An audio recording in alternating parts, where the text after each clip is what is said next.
Thank you, everyone. I just wanted to thank Peppa for this kind invitation and Sarah for the organizations and logistic of the event. Before I wanted to kind of dedicate the presentation today to people I share my research and kind of member of my research um, team. His name is Gabriel Bertolami, Francesca Sana, Paulo Lataladio Pedro, Alfonso Gómez, Sousa Pedro Rodrigues, Diella Zola, Eduardo Jovelino, Lidia de Gama, Lende, Pedro Calenche, and Ribeiro Domingos. And also, I would like to dedicate the entire lecture to everyone here today. um, kind of what I've tried to do is kind of the results of maybe a year and a half of research. I've been doing research in northern Angola and southern DRC, Democratic Republic of Congo, since 1999. And I've been in Angola, I think the first time was in 1986. And when I did my PhD, I was kind of based my research in my own traditions. I was born in Cuba, grew up in Cuba, half of my life, and I learned three different African-based graphic writing systems from different part of Africa, mainly Central Africa and West Africa, what is right now Cameroon, Nigeria, and the DRC and Angola. But it kind of what should be my original research about the origin of those three different graphic writing systems turned to something more elusive in a way. I couldn't really, when I was trained to read and write on those graphic writing systems, was more like kind of like an automatic pilot. You kind of learned by doing things, but you never really understand the mechanic of creating meaning. And that kind of journey took me over more than 25 years to get to what should be the beginnings of my research. When I joined today should be the beginning. I should have started here, not to study my own graphic writing system.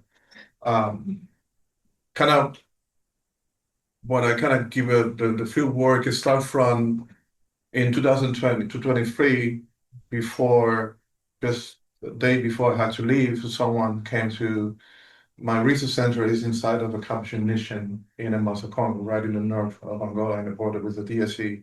And someone came to the mission and say, "Oh, I found in the middle of nowhere a tiny piece of stones engraved, and I think it was made by a kid." And I asked her how far. He said, well, we had to drive like a 4 hour, and after that we had to do trekking for another 2 hours in the forest. Okay. And it's like around 11 o'clock in the morning. I took the car with member of the team and we went to that place. I was kind of crazy, make this kind of decision. We get to the place when I see pretty much everything being buried under dirt, and was this tiny, I don't know, maybe 15 inches by inch, kind of piece of rock, kind of shining on the surface. And I look at the engraving and said that this is not made by kids. This is made by a professional. And I started kind of cleaning the place, and I realized that turned into a petroglyph, maybe the size of a 9 by 7 meters, and cleaning the one of the corner of that petroglyph. I touched another one that turned to be 79 by 9 the width. And I had to leave because I didn't have time to reverse the whole thing. In 2024, I went back to the same size. Now the size is 400 square meter, is 39 petroglyphs in that place. And turned out to be another 4 size attached to this one that made around 1.5 miles. It's pretty much according to a friend of mine, he's at Oxford, Chadwick Shirikuri, the second largest archaeological site in Africa sub-Sahara in terms of its size, the amount of objects specific. petrograde. I kind of start to try to explain try to understand the place. And I have a kind of few questions. Is what an image um, represents, what the motif, what a motif does, what is the um, what kind of response that you get from a different kind of combination of symbols and signs.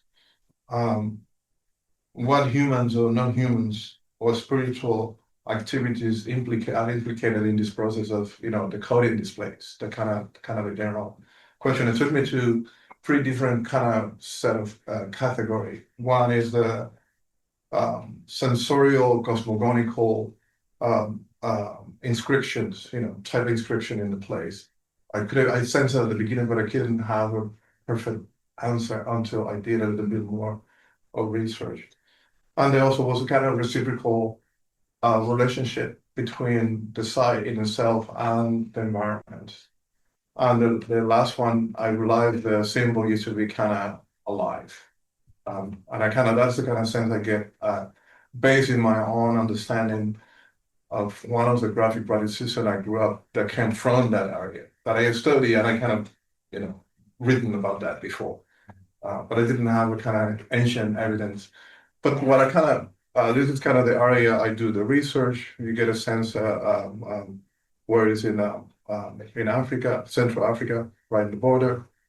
And this is the kind of the theory I developed through my writings about what graphic writing system is. It's kind of more like a multisensoric system that allows to interface different form of notations in one system. And there is no kind of hierarchy in how you create meanings, because we had kind of reverse idea that alphabet is kind of the last evolution, our complicated genius moment. And a graphic writing system doesn't have to make those kind of evolutions in sign from pictogram to ideogram, finishing the alphabet.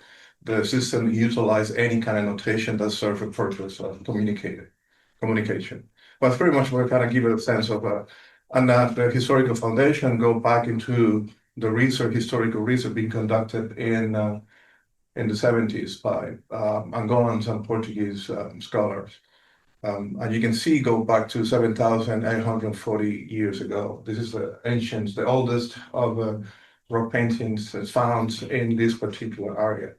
And these kind of examples of specific signs from that place. And this is the one I've been working since 1999. So I've been already dating archive and carbon 14. Take it back to around 13th century, not too far from the border. And what you see here is all the places I walk to all those places, an average of between 30 and 50 miles trekking into the forest.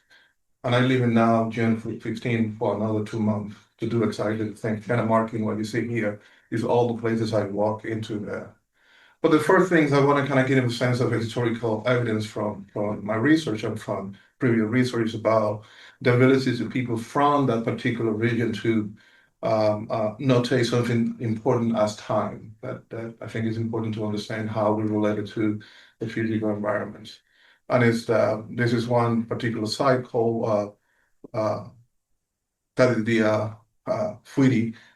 And it's in a forest called the Devil's Forest, because many people died in this place. Also, there are a lot of people smuggle diamonds and marijuana. It's quite dangerous to be in this place without any kind of protection. And this is one of the sites that I had to walk over 50 miles to get into this place in the middle of the forest. And it's this beautiful stone. You can see the already covered with wild beans. They are quite dangerous because they can burn. So you are in the shadow underneath of just the shadow can burn your skin. And you can see here on a specific, they're called the hammers drawings. There's kind of a digital system that take you to a specific understanding of everyday, notating the everyday, in the Kongo calendar. And I take you to the Kongo calendar is organized in season, is not a week and month in the way we understand in the Western calendar. And then you can see the week is made out of 4 days. And there's a lot of record you have here. You can see the kind of aligns pretty much with the Western calendar. And these are kind of historical record from Cuvelier that the Capuchin and Jesuit monk have a lot of issues in Congo at the beginning because they couldn't really organize time and labor because the people have a different understanding of time, only based on 4 days, and they wanted the people to work Friday, Saturday, and Sunday.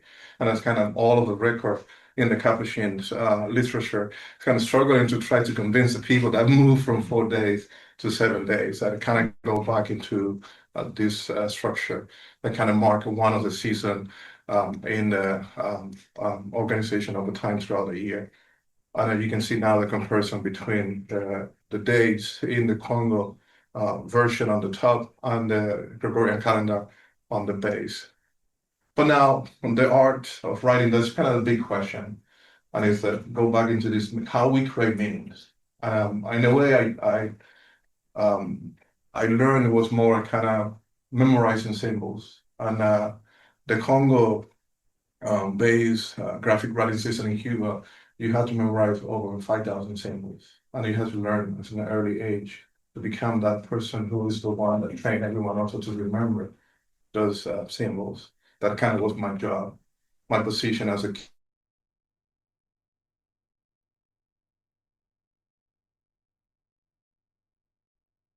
relationship with most of the rock painting, not the one I will show today, in all this area, is go into one category that, it's more like iconic motif, it's like a symbol.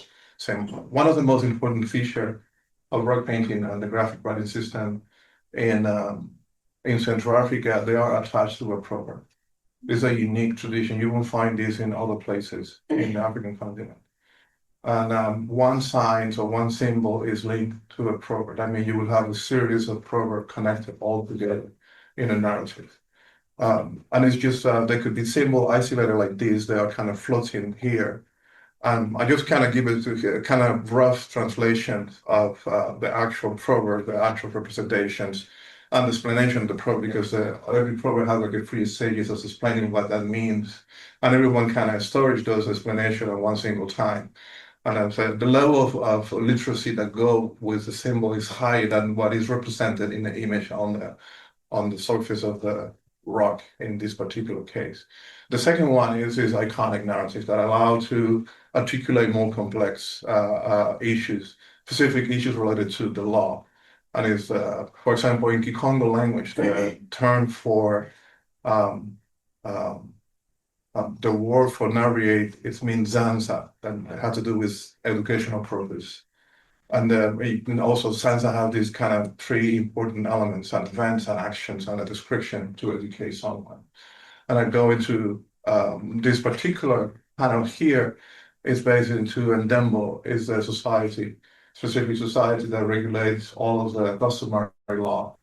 And most of the people who live in the village, they understand the basis of the law by visualizing the rock painting. And each of them, they also articulate proverbs that we don't have space to put it here, but give a sense of here how you can read the entire panel and understanding that they unfold of the entire legal system. Well, when you think about the idea of try to decode this particular um, rock art that hasn't been studied since I know, and on the three basic principles that I encountered in the last 2 years. So one is the right to view the actual. You need to ask for authorization to view the actual engraving. The second one, you had to awake the spirit of the entity that domains that live in that particular place. And you need to get a confirmation that you're allowed to see. That means you can see something, but the idea of looking at something is connected to understanding the place. That understanding only can be granted by the spirit that live in that particular place. And it has to do through a specific ritual of awakening all of these spirit that live in this. And it kind of taken me to this first size that I wanted to kind of share with you. You can see it is a massive rock. It's 500 meters high by a miles long. and they have two caves in the place, and there's one of the you can see kind of walking into this place like a shelter that is kind of around here. But you have to climb up like 4 meters and to get, and the painting is kind of phasing into the valley. And then this kind of tracking from the village all the way to the side is in that corner here. And this is the actual site. And it's one of the few rock painting that have pigments in that particular area. And that means it's a kind of place is painting over 2,000 years old. I just went in right now for a result from the Oxford archaeology center from the lab to just to get a more precise datings in those because the pigment is easy to do that. The engraving is more difficult. But now the way the system work is that similar to the graphic writing system in Cuba is based on relationship. And then what you have to identify in the system is one main symbol that becomes the guiding lines of the entire structure. In this case, it's a representation of a human with the hands, expressed. And you create those kind of relationship with each of the symbols. And the way you read it is from the top to the bottoms. This is a normal procedure, and each of them allow you to understand a particular proverb that emerged from these two relationships. The first one for me was identify what represent this human, shape, and how you read it. If a human is a symbol or is God or something Kongo to learn. You have three choices here you have to make in relation to the proverb to have a specific kind of meaning into the and then kind of take into and you choose between a person or a symbol that is connected to the actual physical location, the stone. Simbi Muntu is the spirit of the rock in itself. Also function as a geographic marker for the people identify the limits of the lands. I know you can go back into the kind of etymology of that particular word, Simbi, what that means, and the activation and the use in the language. But the second one is that you can get into possible relationship you will have with the actual depiction. So you're assuming is a person or a Simbi or Sandian Pungu, God. And this would be the relationship that will emerge from this main symbol. There's always a main symbol that dictated the order of the reading. And I kind of give you into, this is kind of my drawings on the left, and this is the actual photograph from the side. And you can get, for example, few constructions of meanings and that allow you to understand how this particular form of a verbal form called mambo or lyric is created, the way the traditional way that people communicate in the Kongo language. And you can see here a specific, more details relationship between one, two units when you have two units added into a specific association with changes or complexion or poison or danger. This is a particular lizard, it's very small, that is kind of wandering the house and kind of fell into the food. You can also die eating that food with just the one. The red one is when you get married, you give it to the woman, so you get married, and so forth. And this is another one that kind of gives you more complex when you add more elements into the structure that defined by the main symbols of associated with welcome on the left. And another third unit is the one single symbols. And you can see an example of a proverb here allowed to understand that how this proverb is formed by using the relationship between these two depiction here. And the final unit is this proverb that I can use a specific proverb here for you to understand is associated with toad. And the fifth unit, it just abstract motifs that are kind of wandering right at the edge of the original symbols. They are next to the human representation here. But now this is the kind of mambo emerged from all of the combination of proverbs I showed you before. And the one in Kikongo, this is a kind of rough translation into English on the right. And I did something like, going back to the original one, if kind of one example, if you replace a toad by a frog, you see the proverb associated with the frog that takes you to a completely different translation that is not aligned with the actual meanings of the site and the actual understanding of the site. Just to give you an example, when you kind of replace frog by a toad by a frog, it kind of changes the entire connotation of the sentence at the end and the final outcome of the lyric that completely is not aligned with the actual meaning of the connotation, the physical connotation of a place. And then here you kind of see more in a more clear way when you can have in red the one with the frog that is different from the actual original translation from the toad. And this is a kind of the final one. The second one that this is a kind of previous research is from this particular cave. And the only way you can see that cave is by these drawings on the left. It's total dark, I just kind of had to light up, and you can see. And here on the left is the um, hands handprint and red. That's supposed to be older than the actual size. This is charcoal, the one you can see here. And the actual design represent the cave, the shape of the cave in itself. And it is pretty much a replica of walking into the cave. It's pretty much recreated in the drawings on that. And I found 250 bodies, human bodies inside, lying in different order, in different locations. And pretty much the entire drawing kind of narrate this process of coming, going on vacation. In the Kongo tradition, you don't die, you just go on vacation. And kind of a narrative of going on vacation in a traditional sense or historical sense. And this is just one fragment here. You can see the whole thing here. And this is just giving a sense of the handsprings on the left and all of the different signify kind of marked for you. You can see specific explanations of the free hands, what that means in the process, reading an entire narrative from left to right. And it just give you from one humans, if you just wanted to signify here, one human. It's a little bit, I have an infrared photograph, I can see more. And that person is turned to number two, coming here, he's turned into like a monster or a beast or a dead person.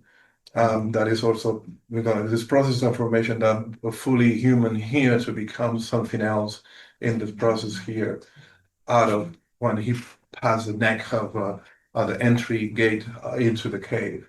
And after that, you would have those kind of representation, the life in on vacations in the other world.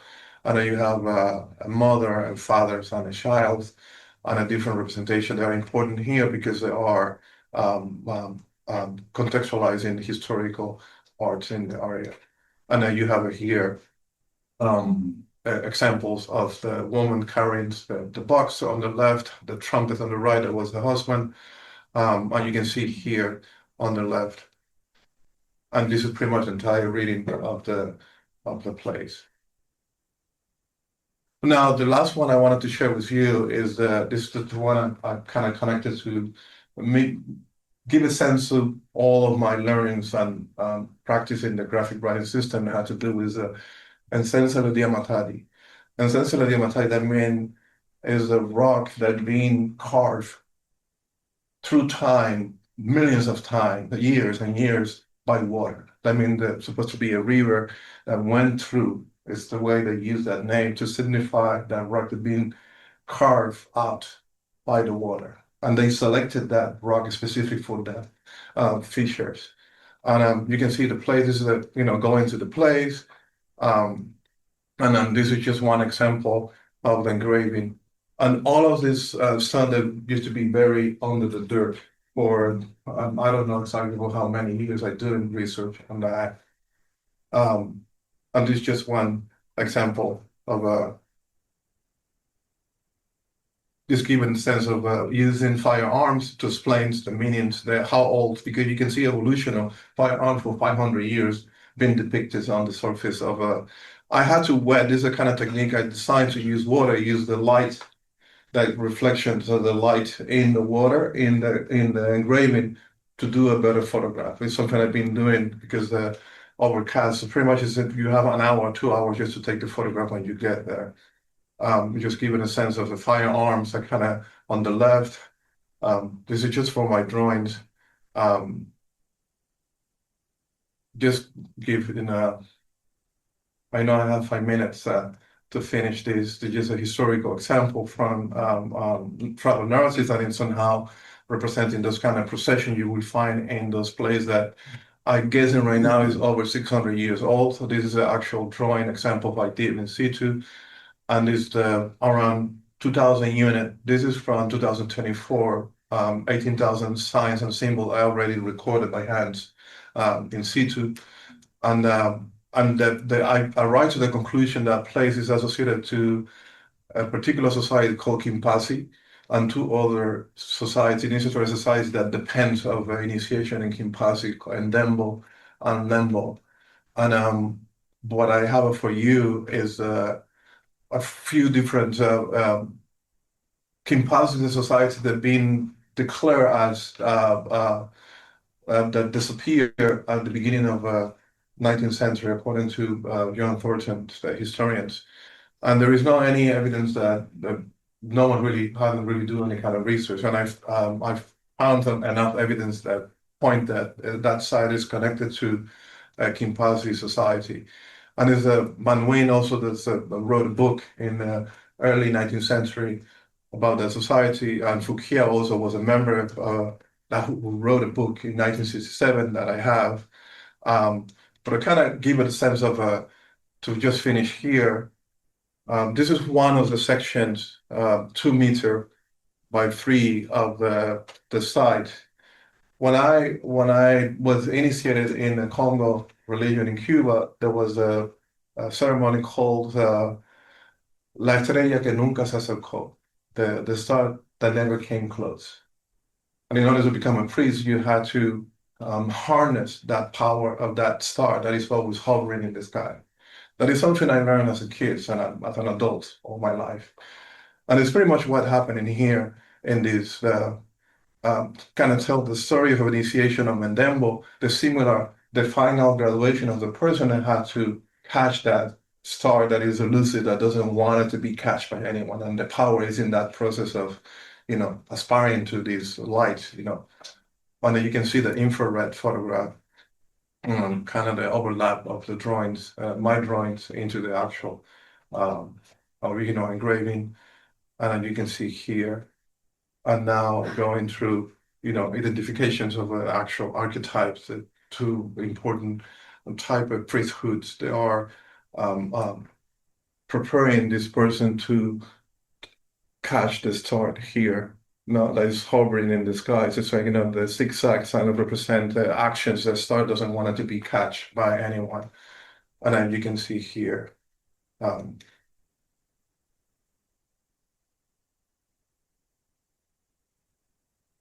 this is kind of the final reading of the site. To finish, I just wanted to show you other images of the site to get a sense.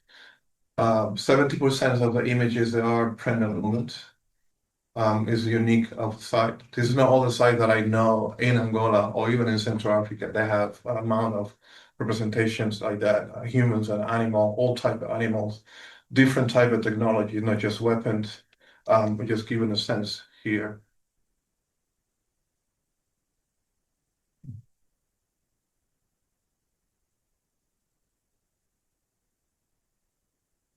Just individual symbols. This is one of the smaller units that are over 12-meter long, the processions that are being represented in this site.